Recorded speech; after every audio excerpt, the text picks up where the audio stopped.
Hey, what's up, everybody? Thanks for stopping out. We're at Everlasting Art with tattoo artist and owner, Eric Amicone. Eric, thanks for doing this for me, man. My pleasure. How long have you been tattooing for? June was 32 years. Eric, where did you do your apprenticeship at? I did my apprenticeship while I was still in high school. I did it 88 and 89 at a small studio in Philadelphia. I was there for about 5 years, and then I decided to branch off onto my own. And then at that point, did you start going from tattoo shop to tattoo shop, or?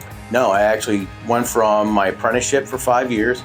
I went right to a studio, a small studio in University City in West Philadelphia, and that's where I've been for the last 27 years. So your other shop was in West Philly? Yeah, West Philly, University City. So Eric, why don't you give us the address to the new shop? We're at 933 Seville Avenue, Eddystone. We're in the heart of Delaware County. I decided to move here just to get out of Philadelphia and be closer to home. And this shop is obviously a little bit bigger, a little bit nicer. This is 3 times the size of the studio we had. It was recently renovated for us. It was an old bank, so it took a while to get it up and running, and we're proud of it. Now, did you find that most of your clientele, like your hardcore guys, figured out, okay, this is where you're at, this is where you're going? I found out over the years that most of our clientele will travel 3-4 hours for a tattoo.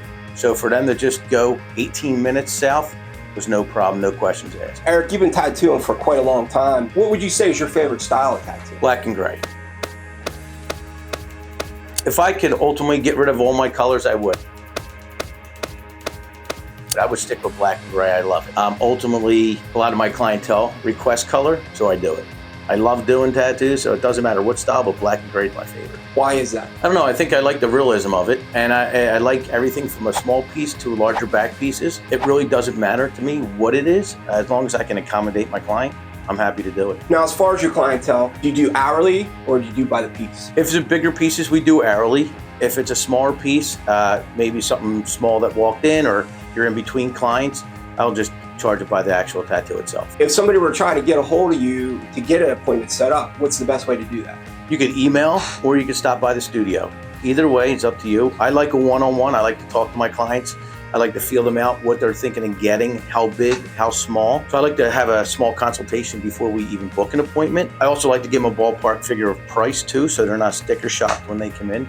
Now, do you have social media? We do. We do a lot on social media. We have Instagram, we have Facebook. We don't quote prices over there because, as you notice, every tattoo is a different size, different texture of the skin. People sometimes want it bigger or smaller than what they're saying through Messenger. So you really have to kind of figure out what they want in person. It's better that way. It makes it easier for you and the client. What's your Instagram? Everlasting Art Tattoo Studio. So you were just talking about doing sleeves, back pieces, some of the bigger stuff. Can you kind of walk me through the process of how you would go about doing a big piece like that? If the client plans on actually the piece, we usually step-by-step process. We start what you want in the front and what you want in the end of the tattoo. For the most part, people are getting small tattoos and they're trying to build something eventually. It doesn't start out as a sleeve. It actually makes it harder because now I have to figure out you have 5 different tattoos on your arm. Now how do you make it one big sleeve or one big piece? If someone plans it out, it's much easier. You have a say-so in their planning of their tattoo, and you're actually getting their ideas also. So you can plan a full sleeve or a back piece if you know in advance that's what they're planning. So putting big pieces aside, do you do walk-ins here? I do. Yeah, our studio, we have 2 other artists that do walk-ins all the time, and believe me, I've been tattooing a long time. There's no shame in doing walk-ins. I love doing them. Most of the time when people come in for a walk-in, it's a great, happy time for them. They want to come in, they want to get tattooed, it's fun, they're with their friends or family. So even in between my clients, or if you have a cancellation, I love doing walk-ins. You said there was a couple other artists that work here. Yeah. How many other tattoo artists work at the shop? We have 2 other artists. We have my son, Anthony, and then we have a woman named Bonnie from New Jersey. We're actually looking to hire a full-time body piercer and another tattoo artist. We're hoping to get another artist and a well-rounded body piercer in. We want to have a full shop.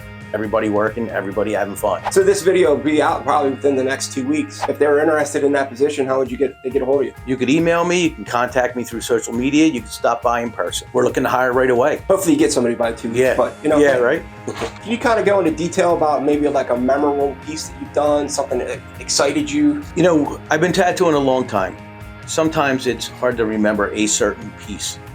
But I do remember clients. You know, we had a woman here earlier this week. She was in her early 80s. I have a rotating clientele list of probably 150 people that have standing appointments. As far as memorable pieces, the gentleman is coming in later today. He's doing a type of horror theme on his stomach, a big Frankenstein, graveyard scenes, Medusas, things like that. So I really enjoy doing stuff like that. I have no problem with it. In fact, I welcome things like that. I know you said that you like to do black and gray work. How do you stay up to date with maybe like new techniques, stuff like that? Internet. My artists are a lot younger than me. They keep me on my toes. I've been a coil guy for years, and they actually talked me into trying a pen machine or trying different colors. I happen to link up with an ink company I dealt with years ago when I used to deal with powdered ink called Chroma. The owner I linked up with 25 years later, and now he actually has a bigger company called Chroma. It's a great company out there. I love their ink. But no, I keep up to date as much as possible. Listen, I've been in the industry a long time. It's easy to get set in my ways. It really is. So I have to actually go out of my way to try to keep up with everybody else and the younger artists. Since you got a good working relationship with them, do you want to plug Chroma? They got a web address? Yeah, Chroma Ink is a local ink out of Delaware. Damien's one of the owners. It's a great ink. So we'll go ahead and throw that link down below. Anybody wants to see it, make sure you check out the comments below. We'll pin that for you. So a client comes in here and they're a little bit of a Karen. How do you kind of deal with, expectations of a client? My big thing is kindness kills. People love to be treated like they're the special person. And that's what we do. If we have a person who is a little bit more, say, difficult to deal with, I will have them come in on a day I'm not so busy, so I can spend a little bit more time with them, talk them through it, tell them stories. When you're tattooing somebody, it's almost like a form of therapy. People want to tell you their story, why they're getting their tattoo. As far as someone who's more difficult or someone who's more of like a Karen, I try to have them come in on days, like I said, that we're not so busy, so I can kind of sit them down, give them their own time, Coddle. figure it out. And people like that, once they learn to trust you, will be your forever client. So speaking of clients, I was going to ask you this earlier, and I passed by it. Have you ever tattooed anybody famous? I have. I did World Be Free from the Sixers. I did Derek Austin from the Sixers. I did a bunch of guys from the Philadelphia Soul. As far as I remember, I think that may be about it. But I know I did someone to play for the Rams a few years back. I can't remember his name, but yeah, we did a lot of that in our old studio.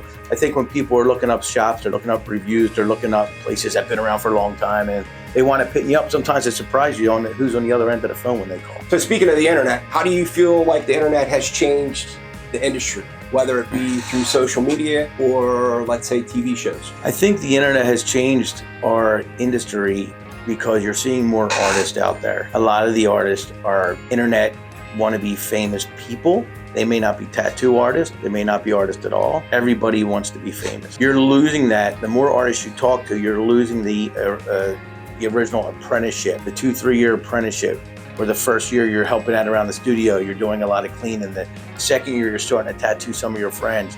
The traditional apprenticeship has kind of died.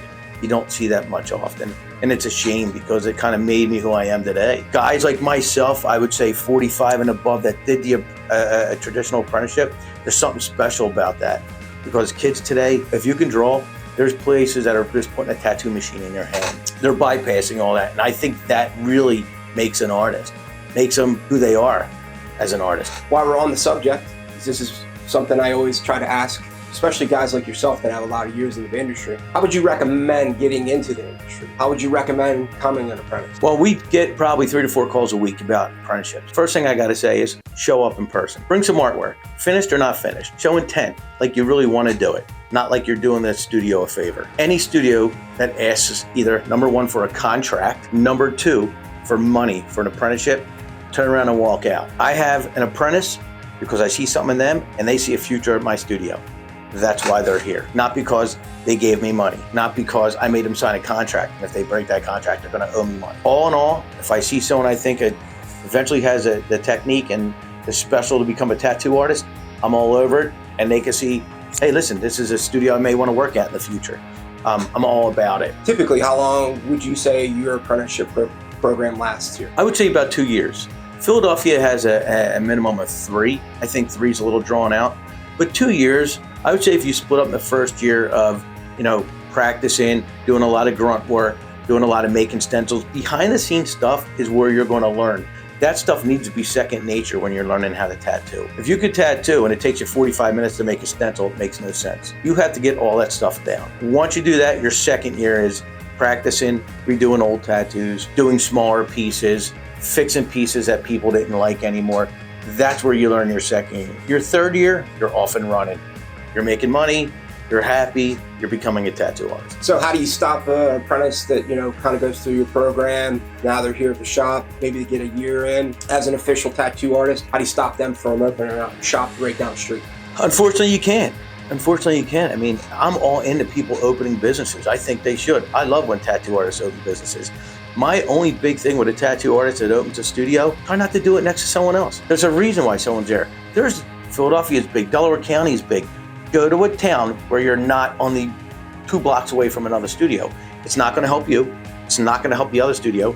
And it's definitely a way to make enemies. So out of all the years that you've been tattooing, what would you say is probably the biggest misconception about being a tattoo artist? I think when people are a tattoo artist, they think there's an image they have to uphold. If you look at most tattoo artists, they're dressing comfortable in t-shirts, in shorts, or jogging pants. They need to be comfortable.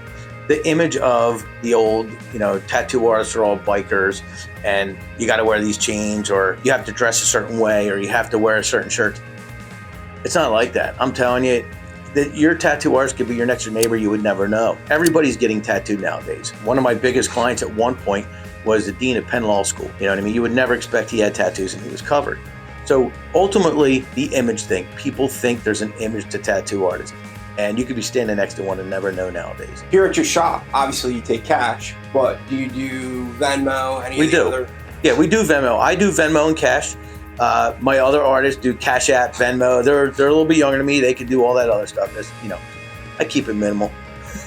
So out of the interview today, is there anything I didn't ask you that you feel like I maybe should have brought up, or something you want to bring up and let your customers know about? Or how the industry has changed over the years. When I opened in Philadelphia, I was the 7th shop in the city of Philadelphia. When I left, there was over 150 shops in Philadelphia, ballpark around that. I always took tattooing that it wasn't like bars. You didn't find one at every corner. Unfortunately, now you are finding one at every corner.